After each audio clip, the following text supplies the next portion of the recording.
Mole fraction which is the most important topic of solution. इस पे तो question बनता ही बनता है, प्लस न्यूमेरिकल्स भी बनते हैं। तो मोल फ्रैक्शन को सबसे पहले हमें देखना है कि किस तरीके से रिप्रेजेंट करते हैं। इसको हम करते हैं एक्स से। अब ध्यान से समझना कि it represent mole of solute present in 1 mole of solution. Mole fraction की डेफिनेशन हमने क्या देखी कि mole of solute present in 1 mole of solution is known as the mole fraction. ठीक है, अब हम इसको एग्जांपल के थ्रू समझते हैं कि सपोज करें हमने एक बाइनरी मिक्सचर लिया जिसमें इफ नंबर ऑफ मोल्स, हमने दो नंबर ऑफ मोल्स लिए हैं, कौन से लिए, ए एंड बी। ठीक है, नंबर ऑफ मोल्स हमने ए एंड बी ले लिया और जो उसके number of moles of A and B are represented by X A and X B, ठीक है, रिस्पेक्टिवली। तो अगर मेरे को उसका इन ए और बी का अगर मुझे मोल फ्रैक्शन निकालना है तो मैं कैसे निकालूंगी? अगर मुझे ए का निकालना है तो मैं कैसे निकालूंगी? एक्स से, क्योंकि हमें पता है कि मोल फ्रैक्शन को एक्स से डिनोट किया जाता है। तो X equals to N A upon N A plus N B. देखो हमने क्या बात करी थी ऊपर कि number of mole of component upon total number of mole of all component. Total में N A plus N B आ गया। तो ऐसे ही अगर आपको बी का निकालने के लिए कहे मोल फ्रैक्शन, तो एक्स बी क्या होगा? X B upon total number of mole fraction यानी N A plus N B. ठीक है, तो आई होप आपको समझ में आया होगा कि मोल फ्रैक्शन कैसे हम फाइंड करते हैं और इसको फाइंड करना भी आना चाहिए।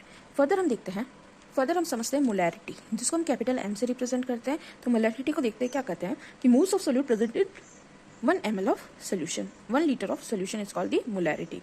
ठीक है, number of moles upon volume of solution है लीटर। हमेशा मोलैरिटी को लीटर में ही रिप्रेजेंट किया जाता है, तो ये आप स्पेशली ध्यान रखें। ठीक है, ये भले ही एक एक लाइन की डेफिनेशन है पर इनमें कन्फ्यूजन बहुत होता है, इसलिए इनको बिल्कुल एकदम ध्यान से समझें। अगर मैं यूनिट की बात करूँ मोलैरिटी की, जिसको हम कैपिटल एम से रिप्रेजेंट करते हैं, तो इसकी यूनिट होती है मोल पर लीटर, कैपिटल एम, या अपन इसको मोलर भी बोलते हैं। ठीक है, ये तो हुई कैपिटल एम की बात। अब हम बात करते हैं मोलैलिटी। मोलैलिटी को किस तरीके से रिप्रेजेंट किया जाता है? इसको किया जाता है स्मॉल एम से। ठीक है, मोलैलिटी क्या होती है कि मोल्स ऑफ सोल्यूट प्रेजेंट इन पर केजी ऑफ सॉल्वेंट। ऊपर हमने देखा था कि जो मोलैरिटी थी वो लीटर में नापी जा रही थी, यहाँ पर केजी में नापी जा रही है। तो आपको इन सब चीज़ों का ध्यान रखना है। अगर मैं इसकी यूनिट की बात करूँ तो इसकी यूनिट या तो स्मॉल एम बोल दो, या मोलल बोल दो, या मोल पर केजी बोल सकते हैं। एक चीज़ हमेशा ध्यान रखना कि जो मोलैलिटी है वो टेम्परेचर पे डिपेंड नहीं करती। क्या बोला मैंने? जो स्मॉल एम है मोलैलिटी, वो कभी भी टेम्परेचर पे डिपेंड नहीं करती। मोलैरिटी हमेशा टेम्परेचर पे डिपेंड करती है। तो ये चीज़ आपको ध्यान रखनी है, एग्जामिनर यहीं पे ही कंफ्यूज करता है स्टूडेंट्स को। तो आई होप आपको समझ में आया होगा difference between molarity and molality. Further हम पढ़ते हैं नॉर्मैलिटी। नॉर्मैलिटी को समझते हैं कि number of equivalent of solute present in 1 litre of solution. ठीक है, अब हम यहाँ पर एक नया टर्म आया कि नंबर ऑफ इक्विवेलेंट। भाई अब इक्विवेलेंट्स क्या होते हैं या इसको हम किस तरीके से फाइंड कर सकते हैं? तो हम समझते हैं कि मैंने क्या बोला कि नॉर्मैलिटी क्या होती है? It represent the number of equivalent of solute present in 1 litre of solution. अब नंबर ऑफ इक्विवेलेंट कैसे निकाले? तो नंबर ऑफ इक्विवेलेंट निकालने के लिए फॉर्मूला है कि वेट अपॉन इक्विवेलेंट वेट से हम क्या निकाल सकते हैं? Number of equivalents.